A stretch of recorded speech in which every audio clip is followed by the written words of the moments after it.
আগামী সপ্তাহেই আইএসএল এর দিন ঘোষণা জানালো ফেডারেশন। আইএসএল নিয়ে যাবতীয় জট কাটার ইঙ্গিত। শনিবার ফেডারেশনের এমার্জেন্সি কমিটির বৈঠক ডাকা হয়েছিল।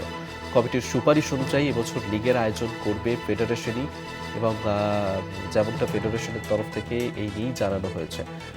আমাদের সঙ্গে এই মুহূর্তে টেলিফোনে রয়েছেন আমাদের ডিজিটাল হেড অর্পণ ঘোষ।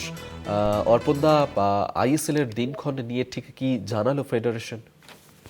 দেখো, অভিক, একটা বিষয় হচ্ছে আইএসএল নিয়ে যে জট তৈরি হয়েছিল সেই জট আপাতত কাটছে বলে মনে হয়েছে, এবং ফেডারেশন আজকে ইঙ্গিত দিয়েছে যে আগামী সপ্তাহে দিন ঘোষণা হবে। কবে হবে সেটা এখনো পর্যন্ত কিছু জানায়নি।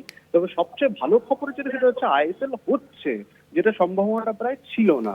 এবার আজকে অর্থাৎ শনিবার দিন এআইএফ এর এমার্জেন্সি কমিটির বৈঠক ডাকা হয়েছিল। সেই বৈঠকে 3 সদস্যের আইএসএল কমিটি তাদের চূড়ান্ত রিপোর্ট দেয় আইএএফ এর সভাপতি কল্যাণ চৌবের হাতে। বৈঠকে কমিটির প্রস্তাবগুলো সরকারিভাবে গৃহীত হয়েছে বলে জানানো হচ্ছে।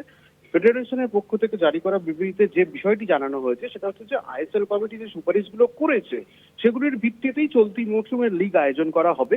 আরো জানানো হয়েছে এবছর আইএসএল এর আয়োজক হিসাবে দায়িত্ব নেবে এআইএফএফ নিজেই। অর্থাৎ তাহলে এবার প্রশ্ন হচ্ছে এআইএফএফ যদি দায়িত্ব নেয় তাহলে কি কি দায়িত্ব নেবে।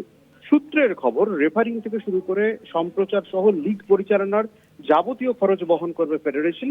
অন্যদিকে ক্লাবগুলি নিজেদের দল গঠন করবে এবং হোম ম্যাচের আয়োজনের দায়িত্ব নেবে।